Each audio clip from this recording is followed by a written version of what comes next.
গত কয়েকদিন থেকে একটা বিষয় লক্ষ্য করি। আমি বর্তমানে যে জায়গায় রয়েছি সেটা হচ্ছে বাগা বাজার। আর এখানে যারা বাগা বাজারের স্থানীয় বাসিন্দা তারা জানবেন 306 নম্বর শিলচর আইজল জাতীয় সড়ক থেকে এই আমার সম্মুখে রয়েছে মসজিদ। আর এদিক দিয়ে যদি আমি উল্লেখ করি 306 নম্বর শিলচর আইজল জাতীয় সড়ক থেকে বাজারের ভিতরের দিকে এসে বর্তমান সময়ে যেখানে অবস্থান করছি সেখান পর্যন্ত এটা মসজিদে আসার, তো এটা হচ্ছে মসজিদে আসার রাস্তা। এখানে রাতে হঠাৎ করে ভিডিও বানানো যেটা সেটা সেটা কেন বানাচ্ছি সেটার আপনারা অবগত আছেন। বর্তমান সময়ে পঞ্চায়েত নির্বাচন চলছে, আর সেই পঞ্চায়েত নির্বাচনের সময়েও এই যেটা গ্রামীণ রাস্তা সেটা কিন্তু কোনো কোনো কারোর কোনো ফান্ড থেকে নয়, না এমপি না এমএলএ না না কোনো পঞ্চায়েত বা জেলা পরিষদ বা আঞ্চলিক পঞ্চায়েত বা কোনো গ্রুপ সদস্যের ফান্ড থেকে সেটা নয়। সেটা আমরা উল্লেখ করছি যে স্বাধীনতার আমরা এই সেদিন অমৃত মহোৎসব পালন করেছি। এখনো পর্যন্ত স্বাধীনতার 75 বছর অতিক্রম হয়ে যাওয়ার পরও জনসাধারণ এই রাস্তা দিয়ে যারা চলাচল করেন তারা তার পরবর্তী সময়ে বর্তমানে যে জায়গায় দাঁড়িয়ে রয়েছে সেটা হচ্ছে অধ্যাপক সাবির আহমেদ চৌধুরীর বাসগৃহের সম্মুখ ভাগ। তো এখানে তারা কিন্তু একটা উদ্যোগ নেয় যে এই রাস্তাটি তারা নির্মাণ করবে।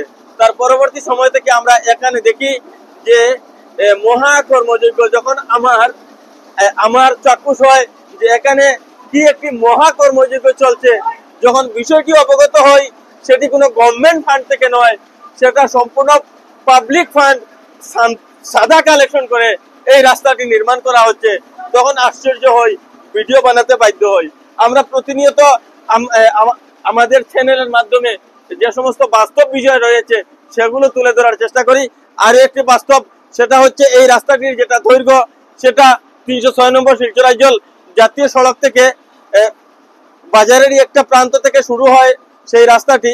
আর বর্তমান সময়ে আমি যেখানে দাঁড়িয়ে রয়েছি অতটুকু পর্যন্ত বড়জোর 350 বা 400 মিটার দীর্ঘ হবে এই রাস্তাটি। কিন্তু এই রাস্তাটিও আজ এত বছর উপেক্ষিত ছিল।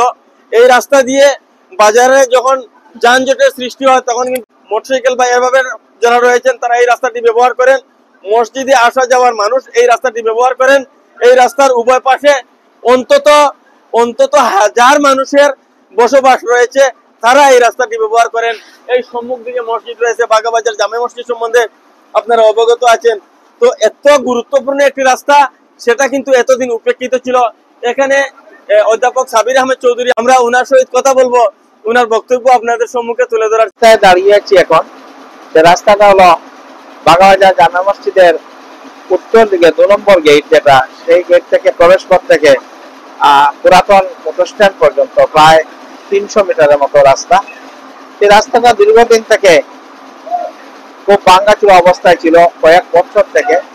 এদিকে এই প্রবেশ পথ দিয়ে হাজার হাজার মুসল্লি শুক্রবারে এবং সব জামাতে এদিকে যান। যখন মূল রাস্তা জাম থাকে তখন এই রাস্তায় ব্যবহার করা হয়।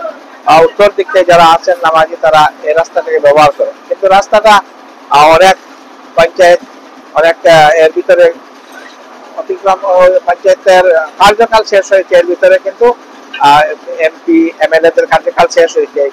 এই গলিগুলো আর কোনো অবস্থা করা হয়ে ওঠেনি। তো আমরা এখানে একজন রমজান মাসে ঈদের কয়েকদিন আগে আমাদের এখানে লোকাল রেসিডেন্ট যারা আছেন, স্থানীয় যারা এখানে অধিবাসী আছেন, তাদেরকে বিশেষ করে যুবক যারা আছে তাদেরকে ডেকে বললাম যে এই রাস্তাটা যদি আমরা নিজে লাগে করে ফেলি তাহলে রাস্তাটা তো কাজ করে এমনি পুণ্যের কাজ, যে কোনো রাস্তার কাজ। এবং এই রাস্তা দিয়ে মসজিদের, বিশেষ করে মসজিদের নামাজের পরে এদিক দিয়ে মানুষ এই রাস্তাটা ব্যবহার করে। সুতরাং রাস্তাটা যদি আমরা মিলে করতে পারি, যখন কোনো দিক থেকে করা হচ্ছে না, তাহলে যদি সবাই সহযোগিতা করেন তাহলে কাজটা হাতে নিতে পারি।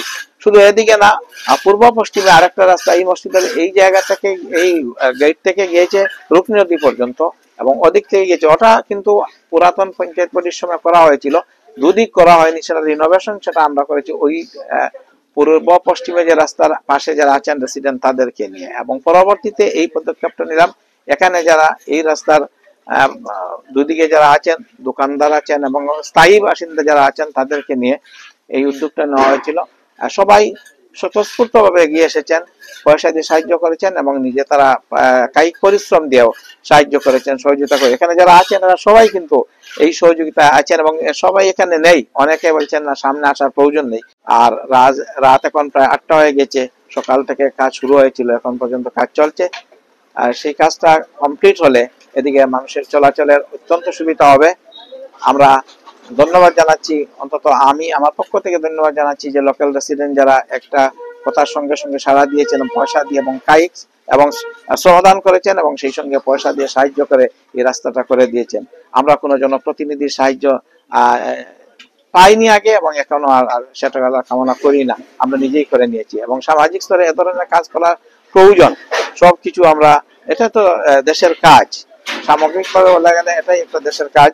এই দেশের কাজে অংশগ্রহণ করে আমরা আনন্দিত, যারা এখানে আছেন, যারা সাহায্য সহযোগিতা করেছেন, সবাই কাজ করে আনন্দিত। তো স্যার অ্যাকচুয়ালি কত টাকা খরচ হয়েছে স্যার এই রাস্তাটা? এখন পর্যন্ত পুরো হিসাব করে ধরুন 2.25 লক্ষ টাকার মতো এখন পর্যন্ত। পুরা হিসাব করলে দেখা যাবে ধরো 2.5 লক্ষের মতো আমরা এখানে। 2.5 লক্ষ।